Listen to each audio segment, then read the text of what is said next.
সুন্দর মুচমুচে হয়েছে। এবার এর মধ্যে দিয়ে দিচ্ছি আলু, তারপর নিয়ে নিচ্ছি টক জল।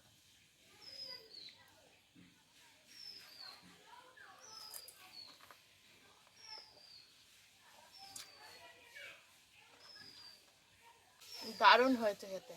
তোমরাও ঝটপট এইভাবেই বাড়িতে বানাও আর কমেন্টে জানাও রেসিপিটা তোমাদের কেমন লাগলো।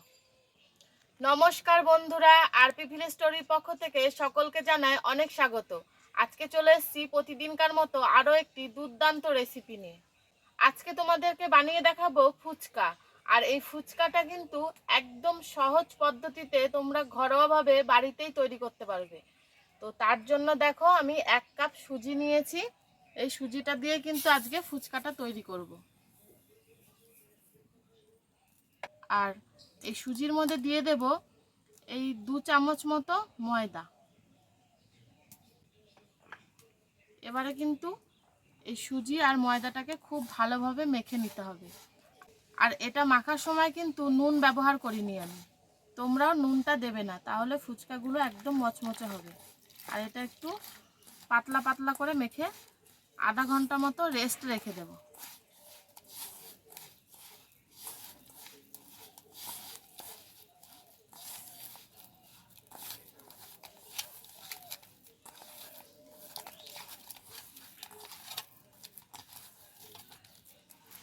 সুজিটা ওইদিকে 30 মিনিটের জন্য রেস্টে থাক, ততক্ষণে আমি ফুচকার জন্য আলুটাকে সেদ্ধ করে নিই।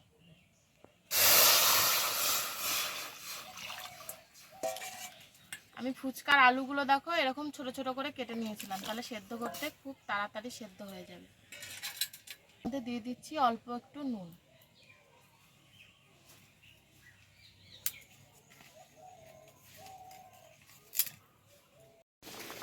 এরকম ফুচকার আলুটা কিন্তু খুব ভালোভাবে সেদ্ধ হয়ে গেছে। এবার এটাকে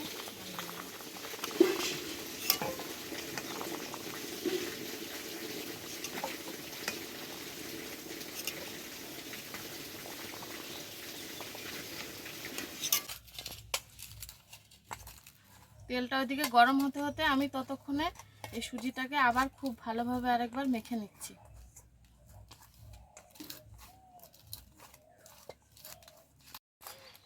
এ দেখো খুব ভালোভাবে কিন্তু সুজিটাকে মেখে নিয়েছি। তোমরাও কিন্তু এরকমভাবেই চেপে চেপে একটু মেখে নেবে, তারপরে ছোট ছোট করে লই করে নিতে হবে।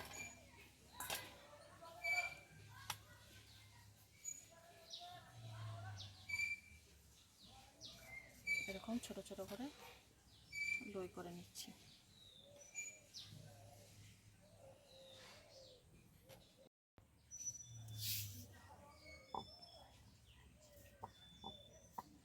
বেলার সময় কিন্তু খুব সাবধানে বেলতে হবে, যাতে গিয়ে চারিধারটা সমান হয় সেটা খেয়াল রাখতে হবে, তাহলে কিন্তু ফুচকাগুলো দেখতে ভালো লাগবে না।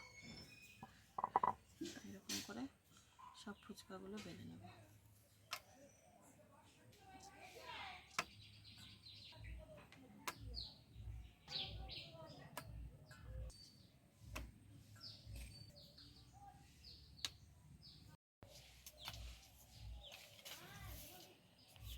ফুচকাগুলো ভাজার সময় কিন্তু উনুনের আঁচটা খুব বেশি হবে, আর তেলটাও কিন্তু খুব ভালোভাবে গরম করে নিতে হবে। তো যে কটা বেলেছি সে কটা তোমাদেরকে আগে ভেজে দেখাই। ফুচকাগুলো কিন্তু হাতের মধ্যে এরকম করে প্রথমে সাজিয়ে নেব।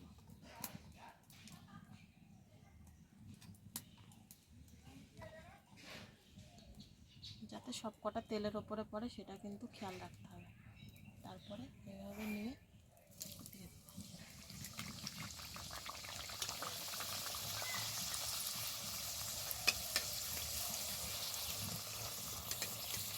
কত সুন্দর ফুলে উঠেছে।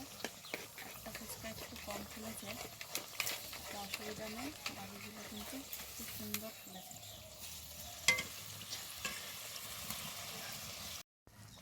দেখো ফুচকাগুলো কিন্তু খুব সুন্দরভাবে ভাজা হয়ে গেছে। এবার এগুলোকে তুলে নেব।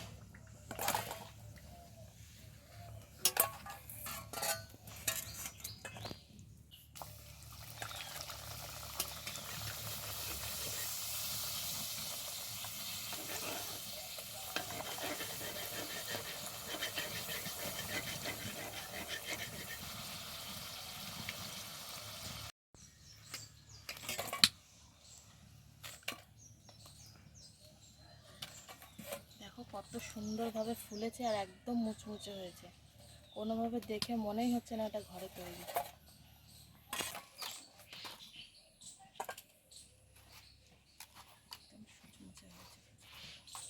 ফুচকা তো তৈরি করে নিয়েছি, এবার ফুচকার টক জল আর আলু সেদ্ধটা আমি খুব ঝটপট বানিয়ে নেব। আগে আমি তেঁতুল ভিজিয়ে রেখেছিলাম, এবার এর মধ্যে দিয়ে দিচ্ছি পরিমাণ মতো জল,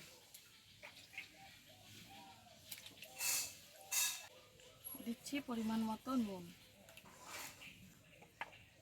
দিয়ে দিচ্ছি অল্প একটু জিরে গুঁড়ো আর একটু চাট মশলার গুঁড়ো,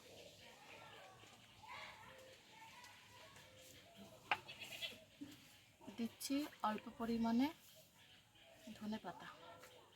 এবারে খুব ভালোভাবে সব কিছুকে মিশিয়ে নেব।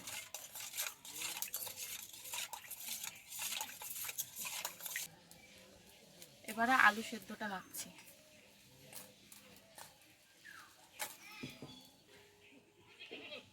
এবার এর মধ্যে দিয়ে দিচ্ছি অল্প একটু চাট মশলা, অল্প পরিমাণে নুন, নুন দিয়ে সেদ্ধ করেছিলাম সেজন্য নুনটা বেশি দিলাম না, আর একটুখানি ধনে পাতাও দিয়ে দিচ্ছি,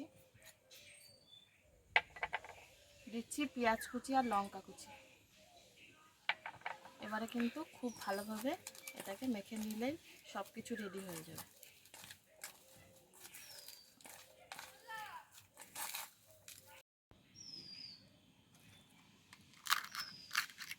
দেখো কত সুন্দর মুচমুচে হয়েছে। এবার এর মধ্যে দিয়ে দিচ্ছি আলু, তারপর নিয়ে নিচ্ছি টক জল।